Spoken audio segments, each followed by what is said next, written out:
ਜਦੋਂ ਐ ਲੱਗੇ ਵੀ ਹੁਣ ਮੁਖ ਦੇ ਬੁੱਲ ਵੀ ਨਹੀਂ ਹਿਲਦੇ, ਫਿਰ ਅੰਤਰਗਤ ਬਿਲਕੁਲ ਚੁੱਪ ਹੋ ਕੇ ਨਾ ਬੋਲ ਕੇ ਸਿਮਰਨ ਕਰਨਾ ਨਾ ਅੰਤਰਗਤ ਕਰਨਾ। ਉਹਨੂੰ ਕਹਿੰਦੇ ਨੇ ਸੁੰਨ ਸਮਾਧ ਅਨਹਤੈ ਨਾਲ। ਸੁੰਨ ਅਵਸਥਾ ਦੇ ਵਿੱਚ ਬਿਲਕੁਲ ਸ਼ਾਂਤ ਹੋ ਕੇ ਨੇਤਰ ਬੰਦ ਹੈ, ਥੋੜਾ ਜਿਹਾ ਮੁਖ ਨੂੰ ਉੱਪਰ ਚੱਕ ਕੇ ਬੈਠ ਜਾਣਾ। ਧਿਆਨ ਥੋੜਾ ਜਿਹਾ ਕੰਨਾਂ ਪਾਸੇ ਲੈ ਕੇ ਜਾਓਗੇ ਤੇ ਅੰਦਰੋਂ ਇੱਥੋਂ ਫਿਰ ਉਹ ਆਵਾਜ਼ ਜਿਹੜੀ ਹੈ, ਜਿਸ ਤਰ੍ਹਾਂ ਲੱਗਦਾ ਵੀ ਕੰਨਾਂ 'ਚ ਘੁੰਗਰੂ ਵੱਜਦੇ ਆ, ਚਿੜੀਆਂ ਬੋਲਦੀਆਂ, ਤਬਲਾ ਵੱਜਦਾ, ਕਿਸੇ ਦੀ ਖੱਬੇ ਪਾਸੋਂ ਪਹਿਲੋਂ ਸ਼ੁਰੂ ਹੋ ਸਕਦੀ, ਕਿਸੇ ਦੇ ਸੱਜੇ, ਕਿਸੇ ਦੇ ਦੋਨਾਂ ਕੰਨਾਂ 'ਚ ਹੋ ਸਕਦੀ। ਉਹ ਸਾਡੇ ਅੰਦਰ ਦੀ ਆਵਾਜ਼ ਹੈ, ਜਿਸ ਦਾ ਗੁਰਬਾਣੀ ਵਿੱਚ ਭੇਤ ਦਿੱਤਾ ਹੈ, ਅਨਹਤ ਬਾਣੀ ਗੁਰ ਸ਼ਬਦ ਜਾਣੀ। ਗੁਰ ਸ਼ਬਦ ਦਾ ਜਾਪ ਕਰਦੇ ਕਰਦੇ ਅਨਹਤ ਬਾਣੀ ਪ੍ਰਗਟ ਹੋ ਜਾਂਦੀ। ਅਨਹਤ ਤੋਂ ਅੱਗੇ ਫਿਰ ਉਹਦੇ ਵਿੱਚ ਅੰਮ੍ਰਿਤ ਰਸ ਆਉਂਦਾ ਹੈ। ਹੇ ਸਰਵਣੋ ਮੇਰਿਓ ਸਾਚੇ ਸੁਣਨੇ ਨੂੰ ਪਠਾਏ, ਸਰੀਰ ਲਾਏ ਸੁਣੋ ਸਤ ਬਾਣੀ, ਜਿਤ ਸੁਣੀ ਮਨ ਤਨ ਹਰਿਆ ਹੋਆ ਰਸਨਾ ਰਸਮ। ਇਹ ਸਾਡੇ ਅੰਦਰ ਦਾ ਪ੍ਰੈਕਟੀਕਲ ਹੈ।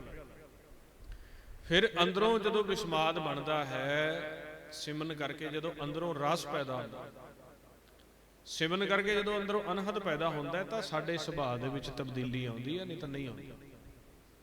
ਗਿਆਨ ਨਾਲ ਸੁਭਾਅ 'ਚ ਤਬਦੀਲੀ ਨਹੀਂ ਆਉਂਦੀ।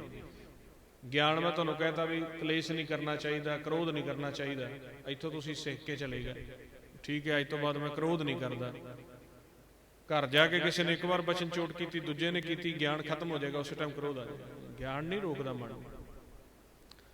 ਜਿਹੜਾ ਸ਼ਬਦ ਹੈ, ਸ਼ਬਦ ਇੱਕ ਖੁਰਾਕ ਬਣ ਜਾਂਦਾ ਹੈ। ਸ਼ਬਦ ਤੋਂ ਅੰਦਰ ਜਦੋਂ ਅਨਹਦ ਰਸ ਪ੍ਰਗਟ ਹੁੰਦਾ ਨਾ, ਉਹ ਜਿਸ ਤਰ੍ਹਾਂ ਇੱਕ ਖੁਰਾਕ ਹੈ, ਖੁਰਾਕ ਸਰੀਰ ਨੂੰ ਸੰਤੁਸ਼ਟ ਕਰ ਦਿੰਦੀ। ਉਹ ਅੰਮ੍ਰਿਤ ਦੀ ਸ਼ਬਦ ਦੀ ਖੁਰਾਕ ਜਿਹੜੀ ਹੈ ਉਹ ਜਿਹੜਾ ਮਨ ਨੂੰ ਥੰਮਾ ਲਾ ਦਿੰਦੀ ਹੈ। ਮਨ ਉਨੀ ਗਰਮੀ ਦੇ ਵਿੱਚ ਜਾਂਦਾ ਹੀ ਨਹੀਂਗਾ, ਸਾਰਾ ਦਿਨ ਇੱਕ ਸਰੂਰ ਰਹਿੰਦਾ ਹੈ, ਨਾਮ ਦੀ ਖੁਮਾਰੀ ਚੜੀ ਰਹਿੰਦੀ ਹੈ। ਫਿਰ ਕ੍ਰੋਧ ਨਹੀਂ ਆਉਂਦਾ। ਕ੍ਰੋਧ ਉਦੋਂ ਆਉਂਦਾ ਹੈ ਜਦੋਂ ਸਾਡਾ ਮਨ ਅੰਦਰ ਰਸ ਨਾਲ ਭਰਿਆ ਨਹੀਂ, ਅੰਦਰੋਂ ਸੁੱਕਾ ਹੈ। ਪੰਜ ਅੰਦਰੋਂ ਜ਼ੋਰ ਮਾਰਦੇ ਆ, ਸਾਥ ਦੇ ਦਿੰਦੇ ਆ ਮਨ ਦਾ, ਵੀ ਇਹਨੇ ਤੈਨੂੰ ਬਚਨ ਕਿਵੇਂ ਕਿਹਾ, ਅੱਗ ਬਲ ਜਾਂਦੀ ਅੰਦਰ। ਕਿਸੇ ਨੇ ਬਚਨ ਕਿਹਾ, ਇੱਥੇ ਅੱਗ ਬਲ ਜਾਂਦੀ। ਉਹ ਅੱਗ ਜਿਹੜੀ ਆ ਚੁੱਪ ਨਹੀਂ ਬੈਠਣ ਦਿੰਦੀ, ਉਹ ਬੁਲਾਉਂਦੀ ਹੈ। ਜੇ ਅੱਗ ਬਲੇ ਹੀ ਨਾ, ਅੰਦਰ ਸੀਤਲ ਰਹੇ, ਕ੍ਰੋਧ ਨਹੀਂ ਆਏਗੀ। ਇਲਾਜ ਅੰਦਰੋਂ ਮਨ ਦਾ ਤਨ ਦਾ ਕਰਨਾ ਪੈਣਾ। ਅੰਦਰੋਂ ਕੋਈ ਐਸਾ ਕੋਈ ਰੂਪ ਦੇਖਿਆ, ਕੋਈ ਹੋਰ ਦੇਖਿਆ, ਮਨ ਦੇ ਵਿੱਚ ਅੱਗ ਬਲ ਗਈ, ਉਹ ਇੱਥੋਂ ਵਿਚਾਰ ਚੱਲ ਪਿਆ, ਕਾਮ ਦੇ ਵਿਚਾਰ ਚੱਲ ਪਿਆ। ਜੇ ਉਹ ਅੱਗ ਜਿਹੜੀ ਮਾਇਆ ਦੀ ਅਗਨ ਹੈ, ਮਾਇਆ ਅਗਨ ਸਭ ਇੱਕੋ ਜਿਹੀ ਕਰਤੇ ਖੇਲ ਰਚਾਇਆ, ਜਿਹੜੀ ਮਾਇਆ ਦੀ ਸੂਖਮ ਅਗਨ ਹੈ, ਜੇ ਉਹ ਬਲੇ ਹੀ ਨਾ ਤੇ ਆਪਾਂ ਨੂੰ ਕੋਈ ਵਿਕਾਰ ਨਹੀਂ ਆਏਗਾ। ਅਗਨ ਦਾ ਇਲਾਜ ਕਰਾਂਗੇ। ਅਗਨ ਜਿਹੜੀ ਹੈ ਉਹ ਜਲ ਨਾਲ ਬੁਝਦੀ ਹੈ, ਤੇ ਜਲ ਹੁਣ ਕਿੱਥੋਂ ਆਵੇ? ਦੁਨਿਆਵੀ ਜਲ ਦੇ ਨਾਲ ਸਾਡੀ ਅਗਨ ਨਹੀਂ ਬੁਝ ਸਕਦੀ। ਅੰਮ੍ਰਿਤ ਰੂਪੀ ਜਲ ਸੁਰ ਨਰ ਮੁਨ ਜਨ ਅੰਮ੍ਰਿਤ ਖੋਜਦੇ, ਸੋ ਅੰਮ੍ਰਿਤ ਗੁਰ ਤੇ ਪਾਇਆ। ਗੁਰ ਕਿਹੜਾ? ਸ਼ਬਦ ਗੁਰੂ ਦੀ ਅਭਿਆਸ ਕਰਕੇ ਅੰਦਰੋਂ ਅੰਮ੍ਰਿਤ ਪ੍ਰਗਟ ਹੁੰਦਾ। ਅੰਮ੍ਰਿਤ ਧਾਰ ਚੂਏ ਅਤ ਨਿਰਮਲ। ਜੇ ਆਪਾਂ ਸ਼ਬਦ ਦੀ ਕਮਾਈ ਕਰੀਏ, ਇੱਕ ਤਾਂ ਵਿਕਾਰ ਖਤਮ ਹੋਣ ਲੱਗ ਜਾਂਦੇ ਆ ਹੌਲੀ ਹੌਲੀ, ਕਿਉਂਕਿ ਵਿਕਾਰਾਂ ਦੇ ਨਾਲ ਮਨ ਭਰਿਆ ਹੋਇਆ, ਇਹ ਸਰੀਰ ਕੂੜ ਕੁਸ਼ਤ ਭਰਿਆ, ਗਲ ਤਾਂ ਹੀ ਪਾਪ ਕਮਾਇਆ। ਵਿਕਾਰ ਖਤਮ ਹੁੰਦੇ ਆ। ਜਿਵੇਂ ਜਿਵੇਂ ਸਵਾਸਾਂ ਦਾ ਧਨ ਜਮਾ ਹੁੰਦਾ, ਸਾਡੇ ਕਾਰਜ ਬਣਦੇ ਆ, ਕਿਉਂਕਿ ਬਿਨ ਦਮ ਕੇ ਸੌਦਾ ਨਹੀਂ ਹਾਟ। ਪਰਮੇਸ਼ਰ ਤੋਂ ਲਿਸਟਾਂ ਤਾਂ ਅਸੀਂ ਲੰਮੀਆਂ ਲੰਮੀਆਂ ਲਾਈਆਂ, ਪਰ ਸਵਾਸਾਂ ਦਾ ਖਜ਼ਾਨਾ ਹੈ ਨਹੀਂ, ਇਸ ਕਰਕੇ ਅਰਦਾਸਾਂ ਨਹੀਂ ਪੂਰੀਆਂ ਹੁੰਦੀਆਂ। ਜਦੋਂ ਇੱਕ ਇੱਕ ਸਵਾਸ ਸਿਮਰਨ ਨਾਲ ਜਮਾ ਹੋਣ ਲੱਗ ਜਾਂਦਾ, ਤੇ ਜਿੰਨੇ ਸਾਡੇ ਰੁਕੇ ਹੋਏ ਕਾਰਜ ਨੇ ਉਹ ਵੀ ਬਣ ਜਾਂਦੇ ਨੇ। ਇਹ ਮਨ ਮੇਰਿਆ ਤੂੰ ਸਦਾ ਰਹੋ ਹਰ ਨਾਲੇ, ਹਰ ਨਾਲ ਰਹੋ ਤੂੰ ਮਨ ਮੇਰੇ। ਕੀ ਕੀ ਕਰਦਾ? ਦੂਖ ਸਭ ਵਿਸਾਰਨਾ, ਅੰਗੀਕਾਰ ਉਹ ਕਰੇ ਤੇਰਾ, ਕਾਰਜ ਸਭ ਸਵਾਰਨਾ, ਸਭਨਾ ਗੱਲਾਂ ਸਮਰੱਥ ਸੁਆਮੀ, ਸੋ ਕੇ ਮਨੋ ਵਸਾਇਆ। ਜਦੋਂ ਮਨ ਧਿਆਨ ਕਰਕੇ ਹਰੀ ਦੇ ਨਾਲ ਰਹਿਣਾ ਸ਼ੁਰੂ ਹੋ ਜਾਂਦਾ ਹੈ, ਫਿਰ ਉਹ ਅੰਗੀਕਾਰ ਵੀ ਕਰਦਾ ਹੈ, ਕਾਰਜ ਵੀ ਸਵਾਰਦਾ ਹੈ, ਸਭਨਾ ਗੱਲਾਂ ਸਮਰੱਥ। ਹਰੀ ਨਾਲ ਆਪਾਂ ਰਹਿੰਦੇ ਨਹੀਂ ਨਾ, ਆਪਾਂ ਸਾਰਾ ਦਿਨ ਦੂਤਾਂ ਦੇ ਨਾਲ ਰਹਿੰਦੇ ਹਾਂ, ਕਦੇ ਵਿਚਾਰ ਕੋਈ, ਕਦੇ ਕੋਈ, ਸਾਰਾ ਦਿਨ ਤਾਂ ਮਨ ਖਾਲੀ ਰਹਿੰਦਾ। ਅਰਦਾਸ ਕਿੱਥੋਂ ਪੂਰੀ ਹੋਊਗੀ? ਉਹ ਫਿਰ ਪਾਠ ਕਰਾਉਂਦੇ ਆ ਜਾਂ ਸੰਗਤ ਚ ਆਉਂਦੇ ਆ, ਥੋੜੇ ਮੋਟੇ ਜਿੰਨੇ ਕੁ ਸਵਾਸ ਜਮਾ ਹੋਏ, 48 ਘੰਟੇ ਮਹਾਰਾਜ ਜੀ ਦਾ ਪ੍ਰਵਾਹ ਚੱਲਿਆ, ਉਹਦੇ ਵਿੱਚ ਸੇਵਾ ਕਰਦੇ ਆ, ਕੋਲ ਬੈਠਦੇ ਆ, ਕੋਈ 2 ਮਿੰਟ ਮਨ ਰੁਕਿਆ, ਕੋਈ 4 ਰੁਕਿਆ, ਕੋਈ 10 ਰੁਕਿਆ। 2 ਦਿਨਾਂ ਵਿੱਚ ਜਿਹੜਾ ਕੋਈ ਘੰਟਾ 1.5 ਘੰਟਾ ਕੋਈ ਜਮਾ ਹੋਇਆ, ਜੇ ਤਾਂ ਉਨੀ ਕੁ ਪਾਵਰ ਬਣ ਗਈ, ਕਰਮ ਨਿਕਲ ਜਾਣਾ, ਨਹੀਂ ਤਾਂ ਫਿਰ ਕਹੇਗਾ ਅਖੰਡ ਪਾਠ ਸਾਹਿਬ ਵੀ ਕਰਾ ਕੇ ਵੇਖ ਲਿਆ, ਸਾਡੇ ਤੇ ਗੱਲ ਨਹੀਂ ਬਣੀ। ਫਿਰ ਸੇਵਾ ਕਰਦੇ ਆ, ਜਦੋਂ ਮਨ ਸੇਵਾ ਵਿੱਚ ਜਾਂਦਾ ਮਨ ਦੇ ਫਿਰ ਵਿਚਾਰ ਰੁਕਦੇ ਆ ਥੋੜੇ ਜਿਹੇ। ਜਦੋਂ ਫਿਰ ਵਿਚਾਰ ਰੁਕ ਕੇ ਸਵਾਸ ਜਮਾ ਹੁੰਦੇ ਆ ਨਾ, ਜਦੋਂ ਜੇ ਜ਼ਿਆਦਾ ਸੇਵਾ ਕਰਕੇ ਸਵਾਸ ਕੰਮ ਬਣ ਗਿਆ, ਫਿਰ ਕਹਿੰਦਾ ਜੀ ਮੇਰਾ ਤਾਂ ਅਖੰਡ ਪਾਠ ਸਾਹਿਬ ਨਾਲ ਕੰਮ ਬਣ ਗਿਆ। ਇਹ ਨਹੀਂ ਬਣਦਾ। ਜੋ ਅਖੰਡ ਪਾਠ ਸਾਹਿਬ ਕਰਦੇ ਆ, ਸੇਵਾ ਕਰਦੇ ਆ, ਸਾਡੇ ਵਿਚਾਰ ਰੁਕ ਗਏ, ਮਨ ਦੇ ਸਵਾਸ ਸੁੰਨ ਵਿੱਚ ਜਮਾ ਹੋ ਗਏ, ਸੁੰਨ ਹੋ ਗਿਆ ਵੀ ਕੋਈ ਫੁਰਨਾ ਨਹੀਂ ਆਇਆ, ਵੀ ਸਵਾਸ ਚੱਲਦਾ ਪਿਆ, ਕੋਈ ਫੁਰਨਾ ਨਹੀਂ ਆ ਰਿਹਾ, ਉਹ ਜਮਾ ਹੋ ਰਿਹਾ ਆਪਣਾ ਸਵਾਸ। ਆ ਜਿਹੜੀ ਹੁਣ ਤੁਸੀਂ ਉਸਤਤ ਕੀਤੀ ਸੁਣੀ ਆ ਨਾ ਮਹਾਰਾਜ ਦੀ, ਸਿਮਰਨ ਕੀਤਾ, ਇਹ ਆਪਣਾ ਘੰਟਾ ਡੇਢ ਘੰਟਾ ਜਮਾ ਹੋ ਗਿਆ ਉਸਤਤ ਵਿੱਚ। ਹੁਣ ਇਹ ਜਿਹੜਾ ਜਮਾ ਹੋਇਆ, ਇਹਨੇ ਜਿਹੜਾ ਸਾਡਾ ਰੁਕਿਆ ਕਾਰਜ ਆ, ਮਨ ਦੀ ਮੈਲ ਆ, ਇਹਨੇ ਖਤਮ ਕਰ ਦਿੱਤਾ। ਇਸ ਤਰ੍ਹਾਂ ਜੇ ਰੋਜ਼ ਸਿਮਰਨ ਹੋਣ ਲੱਗ ਜਾਏ, ਸਾਡੇ ਸਵਾਸ ਜਮਾ ਹੋਣਗੇ, ਸਾਡਾ ਕਾਰਜ ਨਹੀਂ ਰੁਕੇਗਾ, ਕੋਈ ਦੁਨਿਆਵੀ ਕਾਰਜ ਬਣਨਗੇ, ਮੰਗਣ ਦੀ ਲੋੜ ਨਹੀਂ ਪੈਗੀ। ਹੁਣ ਆਪਣੇ ਕਾਰਜ ਨਹੀਂ ਬਣਦੇ, ਆਪਾਂ ਗੁਰੂ ਸਾਹਿਬ ਦਾ ਦਰ ਛੱਡ ਕੇ ਮੜੀਆਂ ਮਸਾਣੀਆਂ ਤੇ ਜਾਂਦੇ ਆ, ਭਾਂਤ ਭਾਂਤ ਦੀਆਂ, ਕੋਈ ਜੰਡੀਆਂ ਪੂਜਦਾ, ਕੋਈ ਰੁੱਖ ਪੂਜਦਾ, ਕੋਈ ਮੜੀਆਂ ਮਸਾਣੀਆਂ ਪੂਜਦਾ, ਕੋਈ ਕਿਸ ਤਰ੍ਹਾਂ, ਕੋਈ ਕਿਸ ਤਰ੍ਹਾਂ। ਸੋ ਗੁਰੂ ਗੋਬਿੰਦ ਸਿੰਘ ਮਹਾਰਾਜ ਸੱਚੇ ਪਾਤਸ਼ਾਹ ਦੀ ਜਿਹੜੀ ਸਿੱਖੀ ਆ ਨਾ, ਇਹ ਬੜੀ ਖੰਡੇ ਧਾਰ ਆ। ਇਹ ਕਮਾਈ ਦੀ ਸਿੱਖੀ ਆ, ਗੱਲਾਂ ਬਾਤਾਂ ਵਾਲੀ ਨਹੀਂ ਹੈਗੀ। ਗੱਲਾਂ ਬਾਤਾਂ ਵਾਲੇ ਗੁਰੂ ਘਰ ਦੇ ਵਿੱਚ ਬਹੁਤ ਹੋਏ, ਪਰ ਜਿਹੜੀ ਕਮਾਈ ਸੀ ਸ਼ਬਦ, ਜਿੰਨੀ ਨਾਮ ਧਿਆਇਆ ਗਏ ਮਸ਼ੱਕਤ ਘਾਲ, ਉਹ ਕੁਛ ਸੀਗੇ। ਗੱਲਾਂ ਬਾਤਾਂ ਵਾਲੇ ਸਾਰੇ ਧੀਰ ਮੱਲ ਵਾਲੇ ਪਾਸੇ ਚਲੇ ਗਏ, ਉਹਨੇ ਰਾਜ ਤਖਤ ਨਾਲ ਹੱਥ ਮਿਲਾ ਲਿਆ ਸੀ। ਤੇ ਦਸਮ ਪਾਤਸ਼ਾਹ ਤੱਕ ਪਹੁੰਚਦੇ ਪਹੁੰਚਦੇ ਤੇ ਆਪਾਂ ਵੇਖਦੇ ਹਾਂ ਬਈ 40 ਰਹਿ ਗਏ ਹੈ ਜੀ, 40 ਗੁਰਮੁਖ ਰਹਿ ਗਏ। ਕਿੰਨਾ ਵੱਡਾ ਗੁਰੂ ਘਰ ਸੀਗਾ, ਪਰ ਜਿੱਥੇ ਅਖੀਰ ਮਸ਼ੱਕਤ ਗਈ 40 ਗੁਰਮੁਖ ਰਹਿ ਗਏ। ਕੁਛ ਸ਼ਹੀਦੀਆਂ ਦੇ ਗਏ ਤੇ ਜਿਹੜੇ ਕੱਚੇ ਪਿੱਲੇ ਹੀ ਭੱਜ ਗਏ ਸਾਰੇ। ਮਨ ਡਲਾਉਂਦਾ ਹੈ, ਕਾਲ ਇੰਨਾ ਮਹਾਬਲੀ ਹੈ ਵੀ ਪ੍ਰਤੱਖ ਗੁਰੂ ਗੋਬਿੰਦ ਸਿੰਘ ਮਹਾਰਾਜ ਜੀ ਦੇ ਨੇਤਰਾਂ 'ਚ ਨੇਤਰ ਪਾ ਕੇ ਉਹਨਾਂ ਵੇਦਾਂ ਵੱਲ ਲਿਖ ਦਿੱਤਾ ਵੀ ਤੁਸੀਂ ਸਾਡੇ ਗੁਰੂ ਨਹੀਂ, ਅਸੀਂ ਤੁਹਾਡੇ ਸਿੱਖ ਨੇ। ਪ੍ਰਤੱਖ ਗੁਰੂ ਸਾਹਿਬ ਦੇ ਨਾਲ ਰਿਹਾ ਹੈ, ਗੁਰੂ ਘਰ ਦਾ ਨਮਕ ਖਾਧਾ, ਪਰ ਇੱਕ ਵਾਰ ਤਾਂ ਡੁਲਾਤਾ ਨਾ। ਪਰ ਗੁਰੂ ਸਮਰੱਥ ਹੈ, ਗੁਰੂ ਬਖਸ਼ੰਦ ਹੈ, ਉਹਨਾਂ ਨੇ ਕਿਰਪਾ ਕਰਕੇ ਫਿਰ ਆਪ ਦੇ ਗੁਲਾਮੇ ਵਿੱਚ ਲੈ ਲਿਆ, ਜਿਵੇਂ ਮਰਜ਼ੀ ਲਿਆ। ਇਹ ਨਾ ਸਮਝਿਓ ਗੁਰੂ ਸਾਹਿਬ ਦੇ ਪ੍ਰਤੱਖ ਵੀ ਹੋਈਏ, ਸਾਡਾ ਮਨ ਇੰਨਾ ਮੈਲਾ ਡੁਲਾ ਦਿੰਦਾ ਹੈ। ਇਹ ਹੁਣ ਪ੍ਰਤੱਖ ਨੇ, ਆਪਾਂ ਡੋਲਦੇ ਹਾਂ। ਜਿਹੜਾ ਆਪਾਂ ਬਾਣੀ ਨਹੀਂ ਪੜ੍ਹਦੇ ਡੋਲੇ ਹੀ ਹੋਏ ਆਪਾਂ, ਜਿਹੜਾ ਆਪਾਂ ਸਿਮਰਨ ਨਹੀਂ ਕਰਦੇ ਡੋਲੇ ਹੀ ਹੋਏ ਆ ਨਾ। ਕਿੱਥੇ ਡੋਲੇ ਹੋਏ ਆ? ਆਪ ਦੇ ਅੰਦਰ ਹੀ ਡੋਲ ਕੇ, ਆਪ ਦੇ ਅੰਦਰ ਭਵਜਲ ਦੇ ਵਿੱਚ ਫਸੇ ਹੋਏ ਆ। ਅੰਦਰੋਂ ਮਾਇਆ ਡੋਲੇ ਖਵਾਉਂਦੀ ਹੈ ਵੀ ਕੀ ਲੋੜ ਹੈ ਬਾਣੀ ਪੜ੍ਹਨ ਦੀ, ਕੀ ਹੋ ਜੂ, ਉਹਨੇ ਪੜ੍ਹੀ ਸੀ, ਉਹਨੇ ਪੜ੍ਹੀ ਸੀ, ਕੀ ਲੋੜ ਆ ਸਿਮਰਨ ਕਰਨ ਦੀ। ਇਹ ਗੱਲਾਂ ਆ, ਆਪ ਦਾ ਕਰਮ ਕਰੋ, ਰੋਟੀ ਪਾਣੀ ਖਾਓ। ਪਰ ਇਹ ਨਹੀਂ ਪਤਾ ਤੈਨੂੰ ਰੋਟੀ ਕਿਹਨੇ ਦਿੱਤੀ ਹੈ, ਤੈਨੂੰ ਸਰੀਰ ਕਿਹਨੇ ਦਿੱਤਾ, ਤੈਨੂੰ ਸਵਾਸ ਕੌਣ ਦੇ ਰਿਹਾ। ਡੋਲੇ ਹੀ ਹੋਇਆ ਨਾ, ਗੋਤੇ ਖਾਏ ਨਾ ਨਿਕਲਿਆ, ਆਪ ਦੇ ਅੰਦਰ ਹੀ ਗੋਤੇ ਖਾਈ ਜਾਂਦੇ ਆ, ਬਾਹਰ ਥੋੜੀ ਨਾ ਕਿਤੇ ਡੋਲ ਕੇ ਫਸਦਾ ਕੋਈ। ਆਪ ਦੇ ਅੰਦਰ ਮਨ 'ਚ ਫਸੇ ਹੋਏ ਆ ਅਸੀਂ। ਪੰਜਾਂ ਨੇ ਫਸਾਇਆ ਸਾਨੂੰ, ਪੰਚ ਦੂਤ ਚਿਤਵੈ ਵਿਕਾਰਾ, ਮਾਇਆ ਮੋਕਾ ਇਹ ਪਸਾਰਾ। ਕੋਈ ਕਹਿੰਦਾ ਮੈਂ ਹਿੰਦੂ, ਕੋਈ ਕਹਿੰਦਾ ਮੁਸਲਮਾਨ ਆ। ਜੇ ਹਿੰਦੂ ਤੇ ਕਿੰਨਾ ਕੁ ਟਾਈਮ ਰਾਮ ਨਾਮ ਜਪਦਾ ਭਾਈ, ਅਕਾਲ ਪੁਰਖ ਦੀ ਬੰਦਗੀ ਕਿੰਨਾ ਚਿਰ ਕਰਦਾ ਤੂੰ, ਕਿੰਨਾ ਕੁ ਅਭਿਆਸ ਆ ਅੰਦਰੋਂ। ਜਿਸ ਰਾਮ ਦੀ ਤੂੰ ਗੱਲ ਕਰਦਾ ਉਹਦੇ ਪ੍ਰਕਾਸ਼ 'ਚ ਦਰਸ਼ਨ ਕਰ ਲਏ। ਜੇ ਮੁਸਲਮਾਨ ਆ ਤੇ ਕਿੰਨਾ ਕੁ ਟਾਈਮ ਅੱਲਾਹੂ ਦਾ ਜਾਪ ਕਰਦਾ।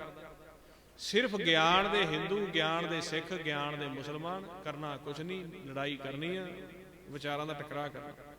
ਜੋ ਬੰਦਗੀ ਵਾਲਾ ਗੁਰਮੁਖ ਹੁੰਦਾ ਉਹਦੀ ਇੱਕ ਹੀ ਜਾਤ ਹੈ, ਉਹ ਹੈ ਨਾਮ ਅਕਾਲ ਪੁਰਖ ਸੱਚੇ ਪਾਤਸ਼ਾਹ। ਜਾਤ ਕਾ ਗਰਭ ਨਾ ਕਰਿਓ ਕੋਈ, ਬ੍ਰਹਮ ਬਿੰਦੈ ਸੋ ਬ੍ਰਾਹਮਣ ਹੋਈ। ਬ੍ਰਾਹਮਣ ਉਹੀ ਹੈ ਜੋ ਬ੍ਰਹਮ ਦੇ ਵਿੱਚ ਪ੍ਰਕਾਸ਼ 'ਚ ਸਮਾ ਗਿਆ। ਸੋ ਇਸ ਕਰਕੇ ਆਪਾਂ ਇਹ ਉਪਰਾਲਾ ਜਿਹੜਾ ਗੁਰਮੁਖਾਂ ਨੇ ਇੰਨਾ ਕੀਤਾ ਹੈ, ਕਿੱਥੋਂ ਸਾਨੂੰ ਬੁਲਾਇਆ, ਕਿੱਥੋਂ ਸੰਗਤਾਂ ਆਈਆਂ, ਦੂਰੋਂ ਨੇੜਿਓਂ ਗੁਰਮੁਖ ਚੱਲ ਕੇ ਆਏ, ਇਹਦਾ ਕੋਈ ਅਸਰ ਹੋਣਾ ਚਾਹੀਦਾ ਵੀ ਆਪਾਂ ਇੱਥੋਂ ਹੁਣੇ ਤੋਂ ਇੱਕ ਸਿਮਰਨ ਸ਼ੁਰੂ ਕਰੀਏ, ਗੁਰੂ ਸਾਹਿਬ ਜੀ ਦੀ ਬਾਣੀ ਪੜ੍ਹਨੀ ਸ਼ੁਰੂ ਕਰੀਏ। ਪੜ੍ਹਨੀ ਨਹੀਂ ਆਉਂਦੀ, ਸੁਣਨੀ ਸ਼ੁਰੂ ਕਰੀਏ। ਮਹਾਰਾਜ ਸੱਚੇ ਪਾਤਸ਼ਾਹੀ ਦੇ ਵਿੱਚ ਜੋ ਬਚਨ ਲਿਖੇ ਆ, ਉਹਨਾਂ ਬਚਨਾਂ ਨੂੰ ਵਿਚਾਰੀਏ। ਆਪਾਂ ਆਪਦੇ ਬੱਚਿਆਂ ਨੂੰ ਆਪਾਂ ਲਾਈਏ। ਜੇ ਅੱਜ ਆਪਾਂ ਬਾਣੀ ਨਹੀਂ ਪੜ੍ਹੀ, ਬੱਚੇ ਬਾਣੀ ਤੋਂ ਵਿਸਰ ਗਏ, ਉਹ ਵਿਸਰ ਕੇ ਪਤਾ ਕਿੱਥੇ ਜਾਣਗੇ। ਅਮੀਰ ਬਣਨਾ ਔਖਾ ਹੈ ਨਾ, ਗਰੀਬ ਤਾਂ ਬੰਦਾ ਹੈ ਹੀ। ਪੈਸਾ ਕਮਾਉਣਾ ਔਖਾ ਹੈ ਕਿ ਗਰੀਬੀ ਦਾ ਕੋਈ ਕੋਰਸ ਹੁੰਦਾ ਹੈ? ਪੈਸਾ ਕਮਾਉਣਾ ਛੱਡ ਦਿਓ, ਗਰੀਬ ਹੋ ਜਾਓ। ਚੰਗਾ ਬਣਨਾ ਔਖਾ ਹੈ ਨਾ, ਮਾੜਾ ਤਾਂ ਹੈ ਹੀ ਬੰਦਾ। ਜੇ ਗੁਰੂ ਸਾਹਿਬ ਦੀ ਬਾਣੀ ਨਾਲ ਨਾ ਟੁੱਟਣਗੇ, ਉਹ ਤਿਲਕਣ 'ਚ ਜਾਣਗੇ, ਉਹ ਨਸ਼ਿਆਂ ਦੇ ਵਿੱਚ ਜਾਣਗੇ, ਵਿਕਾਰਾਂ 'ਚ ਜਾਣਗੇ। ਚੰਗਿਆਈ ਲੈਣੀ ਔਖੀ ਹੈ, ਪਰ ਲੈਣੀ ਪਏਗੀ, ਨਹੀਂ ਤਾਂ ਨਸਲ ਕੁਸ਼ੀ ਹੋ ਜਾਂਦੀ ਹੈ। ਅੱਜ ਜੇ ਸਾਡੇ ਬੱਚੇ ਛੋਟੀਆਂ ਉਮਰਾਂ ਦੇ ਵਿੱਚ ਨਸ਼ੇ 'ਚ ਪੈ ਗਏ, माँ बाप के हुक्म तो बाहर हो गए, आने वाली पीढ़ी खत्म हो जाएगी। जो असी इन्ना रिजक कमाया, जो असी सोचा, जो जमीन जायदाद असी अज बचा के रखी है, वो वरतनी किने आ जे अगों उन्होंने विचार ही ना मिले साडे नाल। इस करके गुरबाणी नाल जोड़ना पएगा। वो तां जुड़नगे, पहलों असी आप जुड़ांगे, जुड़ना पैना, जपना पैना। जिस तरह असी सारे कारज बड़े जरूरी समझते हैं, रोटी कमानी जरूरी है, कोठी बनानी, ये काम ये सब तो जरूरी है। जे असी ना करांगे बड़ा वड्डा नुकसान हो जाए। इस करके बहुत बहुत धन्यवाद है आप सारी गुरु रूप प्यारी साध संगत जी का, गुरुद्वारा साहिब जी की प्रबंधक कमेटी का, प्रधान साहिब जी का, मुख हैड ग्रंथी साहिबान जी का, होर सारे सेवादारां दा, लंगर वाले गुरमुखां दा, सारी दूरों नेड़े आई साध संगत जी का, जिन्होंने सारा रल मिल के उपराला किया। और बहुत बहुत धन्यवाद है आप सारिਆਂ ਦਾ। बचन करते हैं, बाणी पढ़ते हैं, उच्चारण करते हैं, अखर वाधे घाटे हो जाते हैं। संगत अते गुरु बख्शन जोग ने बख्श देना जी। वाहिगुरु जी का खालसा, वाहिगुरु जी की फतेह।